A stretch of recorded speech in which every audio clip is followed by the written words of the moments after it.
نجی اللہ بالکل ٹھیک. کیو موبائل. اچھا کوئی تالی والی نہیں بجا رہا آپ کے لیے ہیں؟ پہلے بتائیں بیٹا مار کیوں, میں نے کیا گناہ کیا, کیوں مار رہے ہو مجھے؟ خدا کا واسطہ مت کرو ایسے بھائی. یہ لائف بوائے کے کچھ گفٹ ہیمپرز ہیں, لائف بوائے کے کچھ گفٹ ہیمپرز ہیں. بچے نے مجھے مارا, احتجاجن میں آگے چلا گیا. چلو آگے آگے. احتجاج, خاموش احتجاج. پاکستان میں یہ بتائیں سب سے پہلی جو مردم شماری تھی, گفٹ ہیمپرز والا کتنے بجے آ جائے گا؟ آ جاؤ یار تاکہ سیگمنٹ ختم کر دیں, مطلب مہربانی ہوگی تمہاری, بڑی ریکویسٹ کر رہا ہوں میں تم سے. پاکستان میں سب سے پہلی مردم شماری کس سن میں ہوئی تھی, کس سال میں ہوئی تھی پاکستان میں سب سے پہلی مردم شماری؟ سال بتائیں. کچھ زارا سافٹ کے گفٹ ہیمپرز ہیں. ہاں بھائی, پاکستان میں سب سے پہلی مردم شماری کس سال میں ہوئی تھی؟ سال بتائیں. سال 1978 نہیں بھائی نہیں. کس نے بتایا؟ یہ میرے کو آتا ہے, کیا ہوتا ہے میرے کو, کیا ہوتا ہے؟ بس نام کیا ہے بیٹا, ٹھیک ہے بھائی. ان کو زارا سافٹ کا گفٹ ہیمپر دیں, کیوں موبائل بھی دیں بھائی. میرے کو آتا ہے, بہت اچھی بات ہے کہ آپ کو آتا ہے, میں تیرے کو تو کہہ نہیں سکتا. کولا نیکس کے کچھ گفٹ ہیمپر. اچھا بھائی ہاں ٹھیک ہے, اب آ رہی ہے بات. امریکہ کس سے دریافت کیا تھا؟ امریکہ کس سے دریافت, ان کو بتا بھائی جلدی. کولمبس نے. کولمبس نے دریافت کیا تھا. کیوں موبائل دیں بھائی. امریکہ کس سال دریافت ہوا تھا؟ سال بتائیں. سال. یہ کچھ جزا کے گفٹ ہیمپرز ہیں. جزا کے جو گفٹ ہیمپرز ہیں نا, ان کو اٹھانا بھی ایک کام ہے پورا باقاعدہ طور پہ. یہ آپ کے لیے ہے, یہ بھائی تم خود دے دو, اس کو دینا. اچھا کولمبس نے امریکہ کس سال میں دریافت کیا تھا یہ بتائیں. کرشی کے گفٹ ہیمپر آنٹی کے لیے, یہ آپ کے لیے. ہاں بھائی چلیں چھوڑیں, کولمبس کا پورا نام بتا دیں یار. 2 سوالات, 3 سوالات, ایک سوگو کا, ایک کیو موبائل کا, ایک اس کا. اور اس دوران یہ لائف بوائے سے ہاتھ دھونا بہت ضروری ہے. اور بھائی یہ ذرا پیچھے دیں, میں آپ کو دیتا ہوں, پیچھے دیں مہربانی کریں. ایک گفٹ ہیمپر بھائی کو دیں. ہاں بھائی کولمبس کا پورا نام, یا ویسے ہی رکھ لیں. ہاں کولمبس کا پورا نام بتائیں. سر کو مائک دو, سر کو مائک دو. ہاں کرسٹوفر کولمبس. کولمبس کا پورا نام کرسٹوفر کولمبس, بالکل ٹھیک. کوئی بجا ہی نہیں رہا تالیاں والیاں. ہاں آخری سوال. انکل نہیں ہوں میں, انکل کیوں بولا مجھے؟ شعر سناؤ. چلو سنا دو, سنا دو. ماں کی دعا زندگی بنا دے گی, خود روئے گی مگر تمہیں ہنسا دے گی. کبھی بھول کر بھی ماں کو نہ رلانا, ایک چھوٹی سی غلطی پورا عرش ہلا دے گی.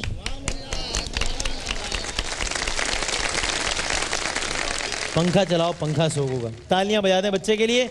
ایک وقفے کے بعد علماء کرام کے ساتھ سحری کے دسترخوان پر حاضر ہوں گے. کرشی کا گفٹ نمبر دے دو اور یہ لے لو. چلو آ گیا کیسے تجھ سے کروں سامنا, گر رہا ہوں ذرا تھامنا. السلام علیکم ورحمۃ اللہ وبرکاتہ. عزیزان گرامی, میرے بھائیوں اور میری بہنوں, سحری کے اس دسترخوان پر علماء کرام کے ساتھ کچھ آپ کے سوالات ہیں, کچھ ہمارے سوالات ہیں.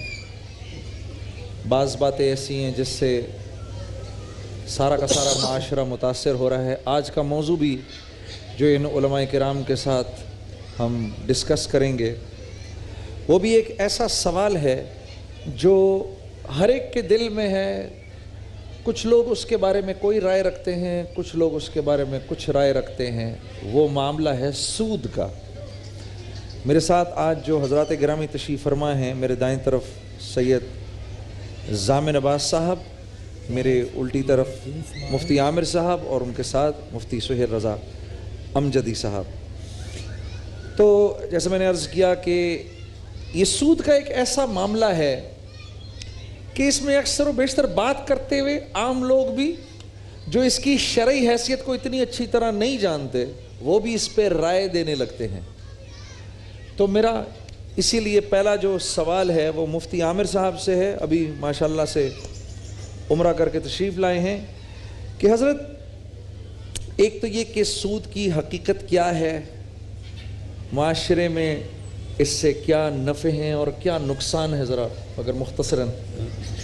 بسم اللہ الرحمن الرحیم. بہت شکریہ جنید بھائی آپ کا. بلا شبہ سود ایک ایسی لعنت ہے کہ جس کے بارے میں اللہ رب العزت نے فرمایا کہ جو اس کے مرتکب ہیں میں ان کے خلاف اعلان جنگ کرتا ہوں. ٹھیک. پورے قرآن میں صرف ایک ہی یہ عمل ہے جس میں اللہ نے فرمایا اعلان جنگ. یعنی اس سے اندازہ ہو جائے کہ یہ کس قدر اللہ تبارک و تعالیٰ کو ناپسند ہے. لیکن اس کے باوجود اسی کثرت سے بدقسمتی سے ہمارے معاشرے میں سود عام ہے. اور اب تو مطلب یہ کہ بجائے اس کے کہ سود سے دور ہٹے، یہ کہا جاتا ہے کہ سود پر نظر ثانی کریں، اس کی ڈیفینیشن میں کچھ چینج لائیں تاکہ ہم جو اپنے کاروبار چلا رہے ہیں وہ ویسے ہی چلتے رہیں. سب سے پہلی بات تو یہ جنید بھائی کہ رزق کاروبار اس کا بڑا گہرا تعلق تقوی اور توکل سے ہے. بڑا گہرا تعلق ہے. ہماری اپنی کوششیں اور ہمارے اپنے اصول، ہمارے اپنے طریقے ایک طرف، لیکن رزاق تو وہ ہے. اس لیے اللہ رب العزت نے فرمایا، نقصان کی آپ نے بات کی، یمحق اللہ الربا ویربی الصدقات، کہ اللہ تعالیٰ سود کو گھٹاتا ہے، صدقات کو بڑھاتا ہے. بے شک بے شک. ہمارے معاشرے کے اندر سود کی وجہ سے بے روزگاری، مہنگائی سب سے زیادہ جو اس کا ایک معاشرتی اور اکنامیکل اس کا جو نیگیٹو امپیکٹ ہے کہ مہنگائی بڑھتی جا رہی ہے. ظاہر سی بات ہے ایک شخص سود پر رقم لینے کے بعد کوئی چیز بنا کے بیچے گا تو وہ اتنے کی تھوڑی بیچے گا جو اپنی جیب کی رقم سے بیچے گا. ظاہر سی بات. وہ اس میں انٹرسٹ بھی شامل کرے گا. بے شک. ہمارے ہاں ہر کاروبار اسی طرح ہوتا ہے، سود کے بیس پر ہوتا ہے. تو مہنگائی بڑھ رہی ہے، بے روزگاری بڑھ رہی ہے، اور اس سے بڑھ کے بس بدقسمتی کیا کہ ہم مسلمان ہونے کے باوجود اللہ تبارک و تعالیٰ سے ایک جنگ اور ایک مخاصمے کی صورت میں سامنے آتے ہیں. نتیجہ ہم ذلیل و خوار ہوتے ہیں. حضرت جیسے یہ میں ویسے ایک آج تو ایسی عجیب بات ہے کہ پہلے وقتوں کے جو لوگ تھے وہ تو گناہ کے قریب بھی جانا جو تھا اس سے گھبراتے تھے کہ کہیں چنگاری ہمارے دامن پر نہ آ جائے. اب ذرا معاملہ دوسرا ہے. اب یہ ہے کہ آدمی اپنے ہاتھ خود ہی آگ میں ڈالتا ہے اور کہتا ہے کہ بھائی اس کا بھی مجھے جواز دو، کہ اس کا بھی کوئی جواز ہے کہ یہ جو میں اپنے ہاتھ کر رہا ہوں. میں اس کی مثال کے طور پر ایک فائنینشیل انسٹیٹیوشنز ہے، سود میں پیسہ کچھ لوگوں کے ہاتھ میں آ جاتا ہے، وہ بہت امیر ہو جاتے ہیں اور معاشرے کے لوگ بہت غریب ہو جاتے ہیں. فائنینشیل انسٹیٹیوشنز ہے، بلینز آف روپیز ہیں ان کے پاس. یہ ایک مثال ہے، ٹھیک ہے. جو اگر عام طور پہ لوگوں کے پاس ہوتا یہ پیسہ تو پیسہ سرکولیشن میں ہوتا. کیا رائے ہے آپ کی؟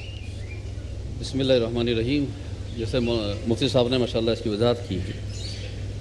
آج اگر ہم دیکھتے ہیں اپنے یہاں کہ پیسے کی فراوانی تو بعض اوقات بعض خاندانوں میں بہت نظر آ رہی ہے جی، لیکن برکت نظر نہیں آ رہی. بے شک. بہت.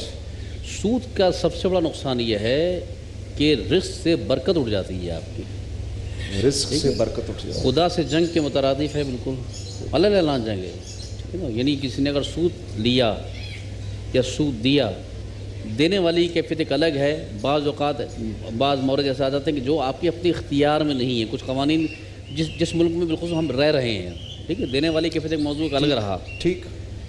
لیکن لے جو رہا ہے تو لینے والا تو راضی ہے نا، وہ تو اپنی رضامندی سے لے رہا ہے، بے شک، اور اپنے پلاننگ سے لے رہا ہے. وہ تو بات کیا ہے کہ یعنی گویا خدا کے مقابلے پہ خدا کے ساتھ گویا براہ راست جنگ کر رہے ہیں آپ. یہ لفظ ہی کتنا خطرناک رونگٹے کھڑے کر دینے کا قابل ہے نا. یعنی اب خالق کائنات کا کوئی جنگ لڑ رہا ہے تو پھر اس کی بات ہی ختم، ساری حدیں ختم ہوں گی اس کی. بے شک. تو آج ہم دیکھتے ہیں معاشرے میں اگر ہمارے رزق میں، اگر ہمارے ہاں برکت رزق میں برکت ختم ہو گئی ہے، ناگہانی بیماریوں کا شکار ہو گئے ہیں، ناگہانی مسائل کا شکار ہو چکے ہیں، ہم ناگہانی حادثات کا شکار ہو رہے ہیں، تو ہم اس کی بنیاد کی طرف نہیں جاتے ہیں جی کہ ہم نے روحانی اعتبار سے اپنے آپ کو کتنا کمزور کر لیا، اور پھر گلہ کر رہے ہوتے ہیں کہ پروردگار بھی رحمت نہیں کر رہا. یعنی ہم ایک طرف تو اس کی خلاف ورزی کر رہے ہیں، پھر رحمت کے طلبگار بھی ہم ہو رہے ہیں. اور یہ سب وہ والی بات جو مفتی صاحب نے کہی کہ کیونکہ ذات الہی جو ذمہ داری ہماری تھی اس کو ہم نے فراموش کیا، جو ہماری ذمہ داری نہیں تھی اس کو ہم نے اختیار کیا. مثلاً میرے رزق کی ذمہ داری میری نہیں ہے، میرے خالق نے جب مجھے خلق کیا ہے تو یہ کہہ کے خلق کیا کہ تیرے رزق کی ذمہ داری میری ہے. بے شک. تیرا کام فقط اتنا سا ہے کہ اس رزق حلال کو میرے بتائے ہوئے راستے میں تلاش کرنے کی جدوجہد کرنا تیری ذمہ داری ہے، عطا کرنا میری ذمہ داری ہے. وہ خالق حقیقی تو اتنا وعدے کو وفا کرنے والا ہے کہ ابھی بچہ بطن مادر میں منتقل ہوتا ہے کہ سینہ مادر میں غذا کا اہتمام پہلے کر دیتا ہے. سبحان اللہ سبحان اللہ سبحان اللہ. بہت اچھا ماشاء اللہ. اچھا یہ ذرا یہ میں پروڈکشن روم سے کہہ رہا ہوں ذرا میرے کان میں یہ ذرا بند کریں آپ. میرے کان میں بھی مسلسل یہ یہاں کی آواز آ رہی ہے. ذرا یہاں ذرا میری ہاں اس کو بند کرو. اچھا مفتی صاحب جیسے حضرت نے فرمایا کہ یہ تو معاملہ جو ہے وہ تو اللہ کے ہاتھ میں ہے. اگر آپ کسی سے بات کریں تو وہ یہ کہتے ہیں جی جب تک یہ فائنینشیل انسٹیٹیوشنز سود پہ چلیں گی نہیں آپ کا فائنینشیل سسٹم چلے گا نہیں. میرا مطلب ہے کہ آج ایمان کی کمزوری کا یہ حال ہے کہ اللہ کی بات تو جو اللہ کا حکم ہے اس میں جواز تلاش کرنے کی کوشش. جیسے بنی اسرائیل کرتے تھے, ان کی تباہی کی وجہ بھی اللہ نے یہ بتائی کہ اللہ کے حکموں میں رد و بدل کرنے کی. تو آج کیا ہمارا معاشرہ اسی لعنت سے نہیں گزر رہا؟ بسم اللہ الرحمن الرحیم. اللہم صلی علی سیدنا و مولانا محمد وعلی آلہ واصحابہ وبارک وسلم. سب سے پہلے مفتی صاحب کو عمرے کی بہت مبارکباد. ماشاءاللہ دعائیں کر کے آئے ہیں, پا کر آئے ہیں. دیکھیں جنید بھائی, وہ ایک گاؤں میں ایک کنویں میں کتا گر گیا تو جا کر مولوی صاحب سے پوچھا تو مولوی صاحب نے کہا کہ بھائی صفائی کرو. انہوں نے بار بار کنویں کے پانی کو نکالا لیکن اس کے بعد بھی کنویں میں کتے کے بال نکل آئے. تو پھر مولوی صاحب کے پاس پہنچے, مولوی صاحب آپ نے کہا تھا صفائی کرو, صفائی کی لیکن وہ دوبارہ بال نکل آئے. تو مولوی صاحب بھی سوچنے لگے تو کہا کہ یہ بتاؤ کتے کو نکالا؟ نہیں, کتے کو تو نکالا ہی نہیں. جب کتے کو نہیں نکالا تو صفائی کیسے ممکن ہے؟ جب آپ نے اپنی بنیادیں سود پر رکھی ہوئی ہیں تو اس کاروبار میں اس بزنس میں کبھی کامیابی نہیں ہو سکتی. انٹرنیشنل مارکیٹ میں آپ دیکھیں کہ بعض اوقات وہ زمین بوس ہو جاتی ہیں. کیوں؟ کہ ان کی بنیادیں انسانی اصول پر نہیں ہیں, ان کی بنیادیں شرعی اصول پر نہیں ہیں. شریعت مطہرہ اللہ تبارک و تعالیٰ اور اس کے رسول صلی اللہ علیہ وسلم نے جو شریعت ہمیں عطا فرمائی نا, یہ شریعت انسان کے استحصال کو روکتی ہے. دیکھیں اخروی تو گناہ ہے, دنیاوی گناہ بھی ہے, لیکن بنیادی طور پر اس میں انسان کا نقصان ہے. ایک انسان دوسرے انسان کا نقصان کرے, اللہ تبارک و تعالیٰ کو اور اس کے پیارے محبوب علیہ السلام کو یہ بھی گوارا نہیں ہے. تو اسی لیے آپ دیکھیں کہ یا ایھا الذین آمنوا لا تأکلوا اموالکم بینکم بالباطل. باطل میں ہر چیز آ جاتی ہے کہ ایمان والو اپنے مال کو باطل طریقے سے مت کھانا. الا ان تکون تجارۃ عن تراض منکم, آپس میں مشورے سے رضامندی سے جو تم بیع و شرا کرتے ہو یہ جائز ہے. اسی لیے ہوا یہ تھا, کفار نے یہ اعتراض کیا کہ جی آپ سود کو منع کرتے ہیں. سود کی تعریف بیسیکلی یہ ہے کہ کل قرض نفع جرا فهو الربا, ہر وہ قرض جو نفع کھینچ لائے وہ سود ہے. تو انہوں نے کہا کہ جو ہم بیع و شرا کرتے ہیں یہ بھی نفع کھینچ کر لاتا ہے, تو دونوں میں فرق کیا ہے؟ اللہ رب العالمین نے فرمایا کہ احل اللہ البیع وحرم الربا, وہ بیع و شرا ہے اور یہ پیسہ پیسے کو کھینچ رہا ہے. اور پھر بنیادی طور پر بات یہ ہے, آپ کسی ادارے میں کام نہیں کرتے تو اس کے رولز آپ پر لاگو نہیں ہوتے. جب آپ اس ادارے میں رجسٹر میں آپ کا نام درج ہوتا ہے تو سارے اصول قوانین لاگو ہوتے ہیں. ہم مسلمان ہیں, اسلام کے رجسٹر میں ہمارا نام ہے, تو اسی لیے سارے رولز ہم پر لاگو ہوں گے. سود حرام ہے تو حرام ہے. میرے مصطفیٰ علیہ السلام نے فرمایا کہ اس کا ہلکا گناہ یہ ہے کہ کوئی اپنی ماں سے بدکاری کا ارتکاب کرے. اور آخری بات عرض کروں گا, آقا علیہ السلام نے فرمایا کہ سود کھانے والا یعنی لینے والا, دینے والا, اس میں آپس میں گواہ اور ڈاکومنٹیشن کرنے والا, یہ سارے کے سارے اللہ تعالیٰ کی لعنت کے مستحق ہیں. اور ایک میں میسیج دوں گا کہ یاد رہے کہ جس معاشرے میں سود ہوگا وہ معاشرہ کبھی پنپ نہیں سکتا, وہ معاشرہ کبھی پنپ نہیں سکتا. میرے عزیز دوستو, اللہ اور اس کے نبی کے احکامات, ان پر چلنے سے بالکل نہیں گھبرانا چاہیے. شیطان وسوسے ڈالے گا, شیطان آپ کو چکر دے گا, شیطان کہے گا کیسے ہم اس پر چل سکتے ہیں. آپ یقین کرو, تاریخ اٹھا کے دیکھ لو, ہمارے اسلاف انہی اصولوں پر چلتے تھے. وہ تو تصور بھی نہیں کر سکتے تھے سود لینے کا, وہ تصور بھی نہیں کر سکتے تھے ذخیرہ اندوزی کا. اچھا میں آپ کو ایک حیرت کی بات بتاتا ہوں. سال کے آخر کے اندر ہمارا جو وزیر خزانہ ہوتا ہے وہ کہتا ہے ہمارے اکاؤنٹ میں $16 بلین ہے, وہ ہمارے اکاؤنٹ میں اتنے $1 بلین ہے, وہ یہ بتانے کی کوشش کرتا ہے جی. اور سیدنا عمر رضی اللہ تعالیٰ عنہ کے دور میں بیت المال میں روزانہ جھاڑو پھیرا جاتا تھا. اب آپ مجھے خود ہی بتا دیجئے اس وقت کے لوگ خوشحال تھے یا آج کے لوگ خوشحال ہیں؟ ایک بریک لیتے ہیں، اس کے بعد اذان فجر. ماہ رمضان یوں آ گیا بن کے رحمت یہ